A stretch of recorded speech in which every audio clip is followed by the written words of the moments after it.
भर से मुझे कह रहे थे नहीं वहां बहुत विरोध होने वाला मत जाइए। मैंने कहा मैं विरोध करने वालों से पूछूंगा कि अरे भाई विरोध किस बात का, क्या इस बात का विरोध है क्या कि 22 सालों में जो प्रश्न मेरे मन में आ रहे हैं कि 22 सालों में उत्तराखंड राज्य को बने हुए हो गए, क्या किसी मुख्यमंत्री ने नकल करने वालों को अभी तक जेल की सलाखों के पीछे डाला क्या?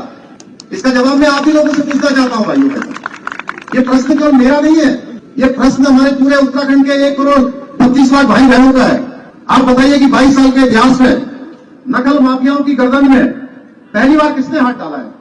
लेकिन मैं बताना चाहता हूं आज इस मंच से कि मुझे मालूम था कि ये जो निर्णय मैं ले रहा हूं इसमें एक नहीं 60 लोगों को जो अभी तक जेल की सलाखों के पीछे भेजने का काम किया है उसका परिणाम ये जरूर होगा कि मैं आपके कार्यक्रम में आ रहा हूं, अपने भाइयों बहनों के बीच में आ रहा हूं, जौन साहब भाबर की धरती पर आ रहा हूं, कालसी की धरती पर आ रहा हूं, मां यमुना के किनारे आ रहा हूं, तो कुछ लोग हमको डराने का काम करेंगे, कुछ लोग हमको संदेह में डालने का काम करेंगे।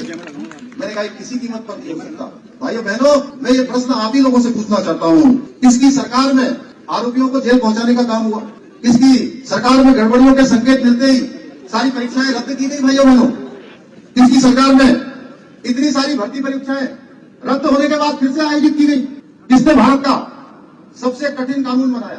कौन सी सरकार है जिसने आज इस नकल के क्षेत्र में अपराध करने वालों को, नकल में पकड़े जाने वालों के लिए 10 साल की सजा का प्रावधान, उम्र कैद की सजा का प्रावधान, उसकी सारी संपत्ति जब्त करने का प्रावधान, और जो पकड़ा जाएगा भाइयों बहनों वह जो परीक्षा में भाग लेने वाला परीक्षार्थी होगा अगर वह पकड़ा जाएगा तो उसको आगे चलकर 10 वर्षों तक किसी भी परीक्षा में भाग लेने का कोई अवसर प्राप्त नहीं होगा भाइयों बहनों। इसके अलावा ऐसे कौन से लोग हैं जो आज युवाओं को आगे कर रहे हैं, नौजवानों को आगे कर रहे हैं, हमारे बेटे बेटियों को आगे कर रहे हैं, जिनका भविष्य बनाने के बजाय उनके भविष्य को बर्बाद करने का काम कर रहे हैं?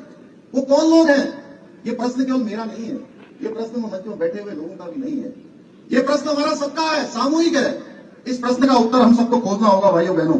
कहीं नकल माफिया को बचाने के लिए कोई संगठित शक्ति तो कार्य नहीं कर रही है, यह भी हम सबको सोचना होगा।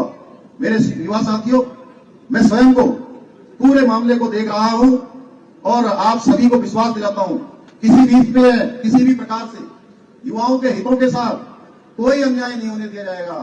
अब अगर कहीं कोई नकल में पकड़ा जाएगा, पर्चा लीक होगा, कोई पेन ड्राइव पर नकल करवाएगा तो उसके लिए उम्र कैद की सजा का प्रावधान भी हमने नए इसमें कानून में किया है भाइयों बहनों।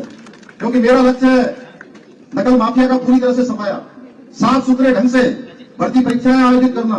तीसरा है भविष्य में किए जाने वाली सभी भर्ती परीक्षाओं की पारदर्शिता।